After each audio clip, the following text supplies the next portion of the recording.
ಭಾರತದ ವಿಭಿನ್ನ ವಾತಾವರಣಗಳು. ಮೊದಲು ನಾವು ವಾತಾವರಣದ ಬಗ್ಗೆ ಮಾತನಾಡೋಣ. ಅದನ್ನು ಹವಾಮಾನ ಎನ್ನುತ್ತಾರೆ. ನಮ್ಮ ದೊಡ್ಡ ದೇಶದಲ್ಲಿ ವಾತಾವರಣ ಎಲ್ಲೆಡೆ ಒಂದೇ ರೀತಿ ಇರುವುದಿಲ್ಲ. ನೀವು ಹಿಮಾಲಯದಂತಹ ಎತ್ತರದ ಪರ್ವತವನ್ನು ಹತ್ತುತ್ತಿದ್ದೀರಿ ಎಂದು ಊಹಿಸಿಕೊಳ್ಳಿ. ಭರ್ರ್ ಗಾಳಿ ಬೀಸುತ್ತದೆ ಮತ್ತು ತುಂಬಾ ಚಳಿಯಾಗುತ್ತದೆ.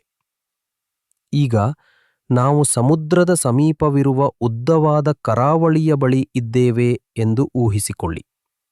ಅಲ್ಲಿ ಬೆಚ್ಚಗಿರುತ್ತದೆ ಮತ್ತು ಸ್ವಲ್ಪ ಅಂಟಂಟಾಗಿರುತ್ತದೆ.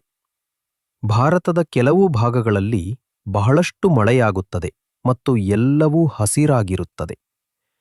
ಇನ್ನು ಕೆಲವು ಭಾಗಗಳಲ್ಲಿ ಮರುಭೂಮಿಯಂತೆ ತುಂಬ ಒಣಗಿರುತ್ತದೆ.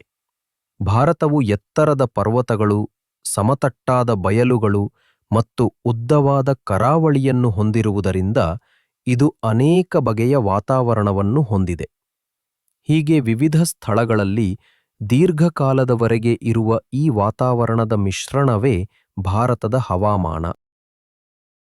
ಭಾರತದ ಅದ್ಭುತ ಸಸ್ಯಗಳು ಮತ್ತು ಪ್ರಾಣಿಗಳು.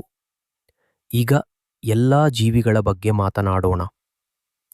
ಇದನ್ನು ವೈವಿಧ್ಯ ಎಂದು ಕರೆಯುತ್ತಾರೆ. ಭಾರತವು ಅನೇಕ ಬಗೆಯ ಸಸ್ಯಗಳು ಮತ್ತು ಪ್ರಾಣಿಗಳಿಗೆ ಒಂದು ಮಾಂತ್ರಿಕ ಮನೆಯಾಗಿದೆ.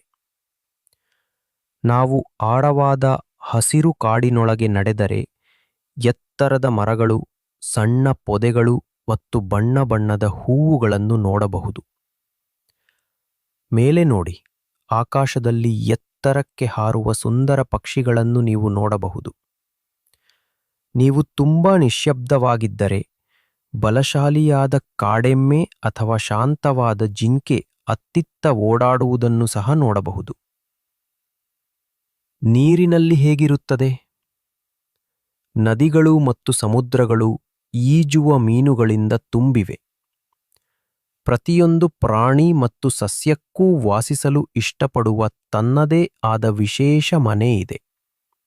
ಈ ಮನೆಯನ್ನು ಅದರ ವಾಸಸ್ಥಾನ ಎಂದು ಕರೆಯುತ್ತಾರೆ.